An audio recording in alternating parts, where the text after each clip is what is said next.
Bienvenidos a su espacio de Ética TV, su programa de Ética Ciudadana.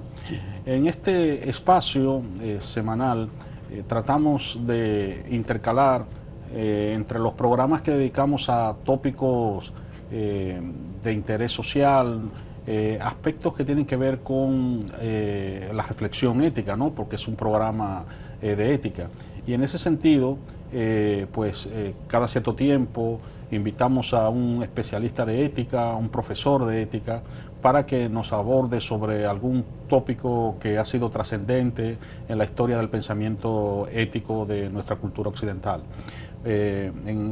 Por ello, en el día de hoy hemos decidido invitar a uno de esos colegas que se desempeña en el tópico de la ética para que conversemos sobre uno de los clásicos de la filosofía occidental, Platón. El invitado es el profesor José Flete, profesor de ética en la Universidad Autónoma de Santo Domingo y en el Instituto Tecnológico de las Américas. Bienvenido, José.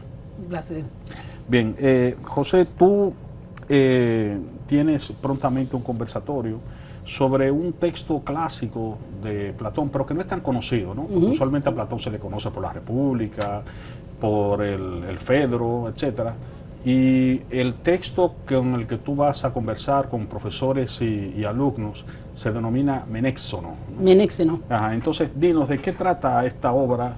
Y poco a poco vamos a ir abordando de cuáles son sus implicaciones sociales y sus implicaciones éticas, ¿no? Pero primero, ¿de qué trata ese libro? Bien, el Menéxeno trata sobre la oración fúnebre o el discurso fúnebre, simplemente eso, pero que tiene una connotación, como ya bien usted dijo, con relación a la sociedad. La lectura que hace Sócrates, o que se presenta, o Platón, a través del personaje de Sócrates, sí, como ya sabemos, es reflexionar sobre el sentido del discurso fúnebre. Ok. ¿Y por qué? ¿Qué trascendencia tiene eso? ¿Por qué ese discurso que es, el discurso de los muertos, ¿no? De los grandes, inclusive de los grandes fallecidos de la tradición? ¿Por qué? ¿Qué importancia tiene? Bien. ¿Cuál es el propósito de Platón con ello? Hay con relación al Menéxeno, yendo un poquito hacia atrás, hay quienes plantean de que el texto no se sabe si es un texto irónico o un texto serio que busca una finalidad en específico. Kant, por ejemplo, que es la parte por donde yo me inclino, creo que tiene viendo la visión seria de Kant y basándome precisamente en la parte del discurso, de lo que trata el discurso. ¿De qué trata? Sobre el impacto, el sentido del héroe en la sociedad después de que la persona muere. ¿Por qué? Porque, por ejemplo, en el caso del Menéxeno trata de la oración fúnebre. Cuando comienza el primer párrafo, como conocemos muy bien la ironía de Sócrates, atacando a Menéxeno con relación a lo que es el epitafio, el discurso fúnebre. Pero ¿qué es lo que está atacando Sócrates en ese caso? Es precisamente la exageración que se hace en torno a los muertos. Okay, las grandes apologías. Las grandes apologías. Por ejemplo, nosotros vimos un discurso de René Fortunato, perdona, ¿verdad?, que lo cite, donde él está presentando, él recoge el epitafio, el panegírico de Balaguer hacia Trujillo. A Trujillo. Es una cuestión que no tiene parangón. Sí, o sea, uno escucha ese epitafio de Balaguer a Trujillo y prácticamente es un padre de la patria. Un padre de la patria, exactamente, que dice, pero ¿cómo es posible? Entonces, ese tipo de discurso es lo que Sócrates ataca precisamente porque lo considera de que no es honesto, de que riñe con la verdadera personalidad del individuo, incluso se burla de ello, porque dice que tú lo que estás exaltando es simplemente una condición que no existe en el individuo. Entonces, en ese sentido, con relación a ese tipo de discurso, que se da precisamente en el contexto de que el Estado ateniense está buscando un orador, el Estado, y ahí es bueno que hagamos un poquito de hincapié, porque el Estado busca un orador y cuáles son las condiciones del orador. Entonces, lo que hace Sócrates es explicar la importancia del orador, para que el epitafio que se va a decir, que no sea el mismo epitafio que se da en la cotidianidad, de que cuán bueno era, de que era una persona noble, sino él dice, no, es que la verdadera personalidad, el verdadero perfil del personaje, del héroe, lo tenemos que encontrar en la guerra, que es la lectura que yo hago. ¿Por qué? Porque en la guerra, y es lo que plantea Sócrates, en la guerra tú vas a encontrar la personalidad del individuo. Incluso hay una parte más para adelante que puede encontrar un aspecto donde Sócrates dice, claro, valiéndose de un persona de Aspesia, que es la persona que él utiliza, la que va a dar el discurso, que ahí es que muchos plantean de que ese discurso de Aspesia como que hay un fallo, porque Aspesia era la amante de Pericles. Entonces la sociedad moderna, moderna y contemporánea, que analiza a Aspesia, una persona que no es un parangón, un perfil de acuerdo a lo que Sócrates habla, pero si se lee el discurso que plantea Platón más para adelante, hay una parte que dice, tenemos que elogiarlos a todos. El que murió por la patria de una u otra forma, como diría Peña Gómez en el discurso ¿Por quién dobla la campana? El que recibió orden de vivir o dar muerte. ¿Por qué? Porque ambos pelearon, son personajes de la historia, y en el proceso de la batalla, de la guerra, es que tú conoces el perfil del personaje, del héroe. No es en el día a día o la persona que vamos a apologarlo por una función pública, etcétera, una persona que nunca apeló, como diría Federico Bermúdez, a los héroes sin nombre, que nunca levantó la mano. No, es en la guerra. En la situación límite, donde se toman las decisiones, donde está en riesgo todo. Ahí es que tú conoces el perfil del personaje.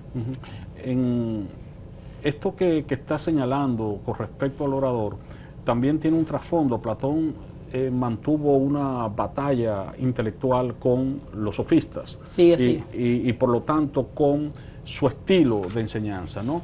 Y con la cuestión de que el sofista enseñaba y desarrollaba la habilidad de dar bellos discursos, pero esos discursos podían no tener ningún contenido válido o podrían ser discursos falsos, ¿no?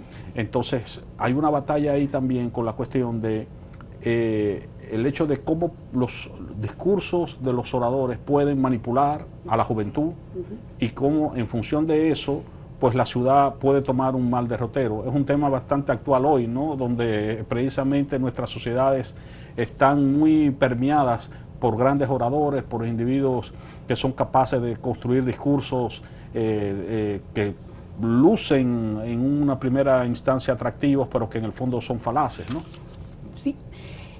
Precisamente ahí es que vamos con el tema del discurso que se da, el discurso que busca una finalidad de granjearse, como comienza diciendo Sócrates al principio, granjearse el favor de la sociedad. O sea, ¿por qué tú das el discurso? ¿Qué tú buscas con dar ese discurso? La pregunta es si realmente la persona fenecida cumple con las condiciones de ese discurso. Volvemos otra vez al tema del mismo discurso que se da, que aparece, donde al final la voz, el locutor del documental de Fortunato, dice él en la parte, él repite lo que plantea la despedida que le dan al fallecido, al fenecido, y lo presenta como hijos espirituales, a propósito del ejemplo. Tus hijos espirituales. ¿Por qué? Porque se está procurando, dando a entender con eso de que son los que van a seguir el ejemplo o van a perpetuar el status quo de aquel que murió, que falleció. Vamos a hacer una pausa, Flete, porque nos están haciendo la señal y en breve retomamos ese tema.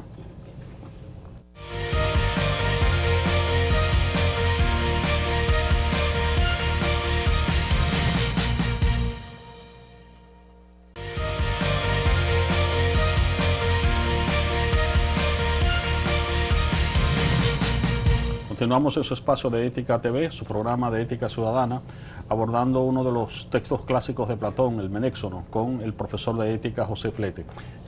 José, continuamos entonces con tu idea, la que había dejado al final del segmento anterior. Bien, el tema es que en el caso, por ejemplo, del discurso, volviendo un poco para atrás, el discurso cotidiano, trivial, lo que se busca con resarcir la imagen del que fallece. Hay algo que quiero, como diría alguien, un inciso, que conoces muy bien, un inciso que es bueno hacer, por ejemplo, con relación a las funerarias. ¿Qué buscan las funerarias? Las funerarias lo que buscan es levantar la imagen no del fallecido en este caso, sino de los dolientes. Y un ejemplo que hace cómo te trabajan y te maquillan el personaje. Cito ahí un film en el que trabajó Liam Neeson que se titula, con Cristina Ricci, que se titula Más allá de la vida, más allá de la muerte, algo así, no recuerdo bien el título, que era de un personaje, no que trabaja en la funeraria, ¿no? Que un cuidador, dice. Sí, se llama, le llaman Mario Puzo, pompas fúnebres. Ajá. Donde hay una persona que va a visitar a su hermano, le dice el trabajador, el que trabaja con los muertos, le dice, ajá, ¿está bien así? Dice, no, un poquito más risueño. Entonces coge los dedos y en la comisura de los labios lo empuja y el muerto se ve riendo. O sea, ¿qué es lo que está buscando? Es resarcir la figura del que muere, pero también la relación de los fallecidos. O sea, ¿por qué de los dolientes? Quedar bien. En este caso, cuando nosotros vemos un discurso, una apología con relación a un fallecido en cualquier ámbito de la vida, primero los dolientes quieren quedar bien parados ante la sociedad con relación a las pompas fúnebres. Pero también cuando se trata de personalidades, figuras que ostentan un cargo en el Estado, un cargo de poder, ¿qué es lo que se está buscando? Maquillar o hacer quedar bien, perpetuar, que quede perpetuada en el colectivo imaginario la figura del personaje bonachón, del personaje. Entonces, en eso es lo que está trabajando. O sea, hay una preocupación. La muerte física es inevitable, pero todavía se puede salvar la muerte social, la imagen que la sociedad tiene de esa persona que falleció. Bueno, precisamente en eso es que Sócrates, en este discurso del Menéxeno, se está planteando precisamente el interés, en este caso, del Estado, de salvar la figura de esos héroes, no la figura de la persona común y corriente. Ajá. Porque ¿qué es lo que busca? Y ahí es que yo coincido en este caso con Immanuel Kant, la seriedad del discurso, no verlo como una burla. ¿Por qué? Porque ¿quiénes son los que fallecen? ¿Por qué resarcir la figura de aquella persona que murió? ¿Por qué perpetuar? ¿Por qué sacralizar? ¿Por qué limpiar la imagen de esa figura? No sé si usted recuerda, en una clase que tuvimos precisamente de historia de la filosofía de la historia, donde se estuvo analizando el tema de Hegel, la filosofía de Hegel, estuvimos analizando y usted trató el caso de uno de los filósofos dominicanos, una expresión que dijo Bono, dice, si se sacuden los santos, los altares, muchos santos caerían. ¿Por qué tenemos que evitar que esos santos, ¿verdad? Parafraseando lo que dijo, ¿qué tenemos que hacer? Parafrasear es perpetuar la estabilidad de esos santos en los altares de nuestra historia. Ya, o sea, el Estado tiene una especie de religión, ¿no? Podemos hablar de una religión del Estado que implica sus rituales, la instauración de unos referentes, exacto, que son los que permiten la cohesión de esa nación, ¿no? Exacto. Y de ahí entonces es diferente, inclusive la narrativa historiográfica desde esa perspectiva a la narrativa historiográfica que haría el investigador, que está más preocupado por develar los hechos, etcétera, pero no por glorificar referentes.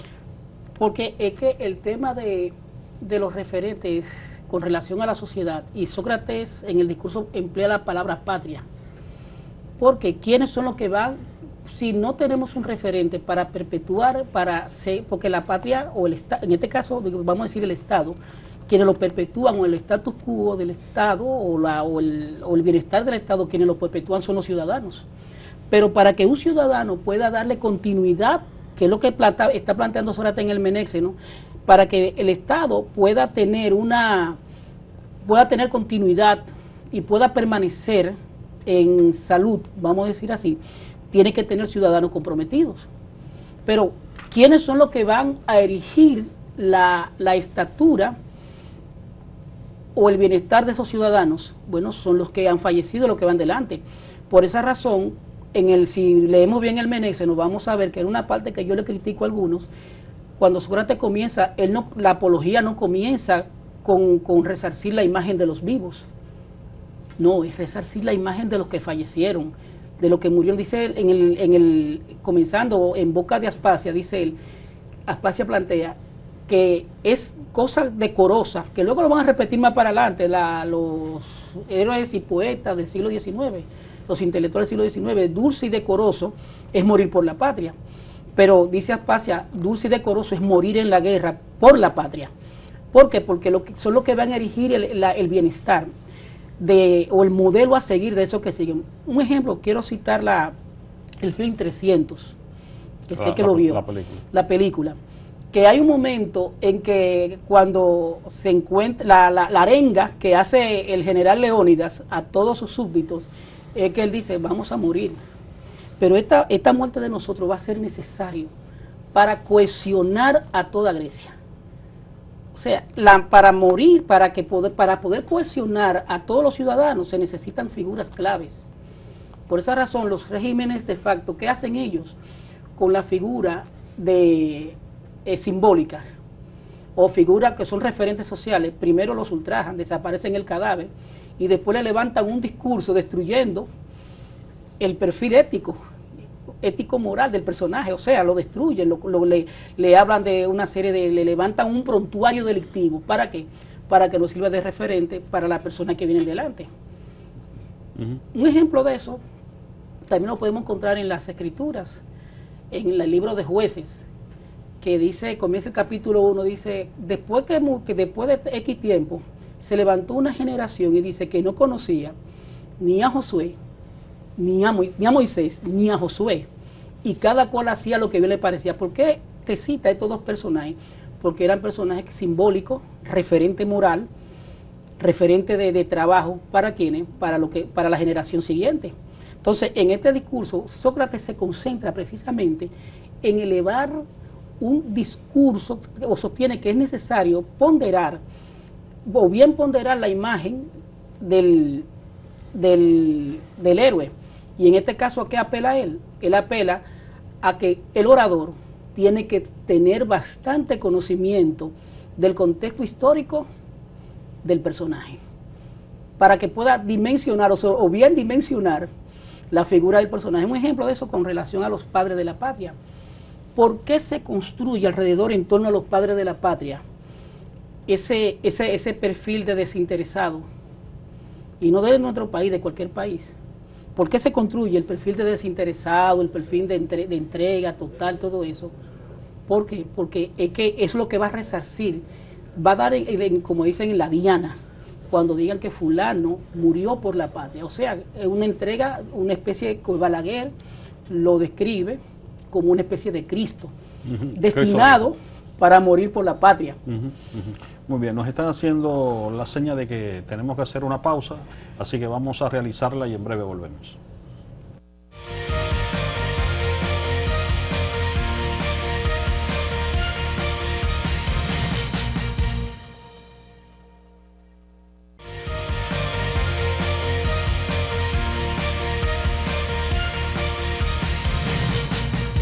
Continuamos en su espacio de Ética TV con el profesor de Ética José Flete, abordando uno de los clásicos de Platón, el Menéxono. Flete, en el Menéxono hay un verso 247A clave, donde se dice que toda ciencia separada de la justicia y de las demás virtudes se revela como astucia, no como sabiduría. Un poco háblanos de esto, ¿qué significa? Bien, ¿no? En este caso hay algo que sucede en cualquier nación, y es el individuo que se vale de su conocimiento para sacar provecho personal. Un ejemplo, nos vamos a la historia dominicana, que es lo que tenemos más próximo. Personas que estuvieron al lado del tirano y que ofrendaron de alguna manera su servicio, su bienestar para sacar provecho, o sea, es una astucia pero no una virtud. Porque la virtud es aquel personaje que puede llegar a un momento de separarse del héroe, de la persona, de la causa de aquel. Un ejemplocito, el caso de Desiderio Arias. Cuando se dio el golpe de Estado a Horacio Vázquez, que sube Trujillo, que fue una alianza que hubo, Trujillo llega al poder, pero entonces comienzan una serie de desmanes.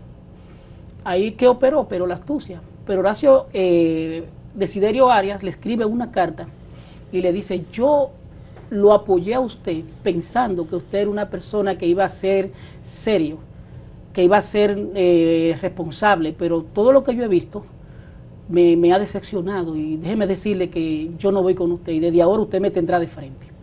Ahí que demostró él, demostró una virtud. ¿Por qué? Porque, y Desiderio Arias, en cuanto a la ciencia se refiere, el saber, el experticio, era un militar de guerra. Pero en este caso, él había algo que estaba en juego, que es lo que Sócrates viene ponderando desde un principio, la virtud del héroe. O sea, por esa razón, como dijimos antes de la pausa, él habla de que se debe conocer el perfil histórico moral del personaje, para cuando se hable no caer en la exageración del discurso, como vimos como en el caso de Trujillo. Entonces, si tú tienes una ciencia, un conocimiento, puede valerte para llegar, pero ese ejercicio tiene que ser en beneficio de la patria. Ahí es, creo, donde está el núcleo de la cuestión, de qué pones como interés fundamental, si es la cuestión del bien común o tu bien personal. Exacto. Entonces, creo que la crítica aquí está en el hecho de que el astuto desarrolla una inteligencia para lidiar con situaciones problemáticas para su propio beneficio. Exacto. Y en ese juego instrumentaliza a los demás, y es parte de su deshonestidad. Mientras que la sabiduría tiene que ver con el desarrollo de un discernimiento que el individuo desarrolla para construir la buena vida, ¿no?, que se llama, ¿no? Y esa buena vida es indisoluble del bien común. Sí. O sea, no puede ser algo estrictamente personal, solo para ti, al margen de lo que pasa con tus conciudadanos. A eso es lo que le llama Jean Baudrillard inteligencia del mal. De cómo la persona... La de la astucia. La de la astucia, claro, porque el individuo es inteligente, puede preparar un plan, puede orquestar algo, pone su conocimiento, que fue lo que pasó con el caso que lo podemos ver recientemente en la Segunda Guerra Mundial. Que si algo sucedió con los nazis, que era que tenía grandes científicos, hombres de ciencia, que cuando se cae el régimen de Hitler, ellos emigran hacia otro lugar y esas naciones utilizan los bienes de ellos. Pero mientras tanto el régimen estaba de pie, esas personas prestaron sus servicios a favor del régimen. Entonces ahí viene el cuestionamiento a la interés moral de la persona, y se entiende que la acción de ellos no fue por inteligencia, porque no benefició a la mayoría, o a todo, o a la patria en este caso, que es lo que se está hablando, sino a quién, a la persona en común que se prestó para hacer el mal. Bien, Flete, ya se nos está acabando el tiempo, entonces me gustaría que brevemente tú nos dijeras desde tu mirada cuál es, vamos a decir, que la gran moraleja o el gran mensaje del Menexeno, entonces. Bueno, como dije, el Menexeno plantea una serie de casos que, a pesar de ser un texto corto, muy breve y también intrigante, porque no se sabe realmente qué es lo que tiene a mano, es complejo a pesar de su brevedad. Pero el Menexeno, yo me voy desde el punto de vista de Kant.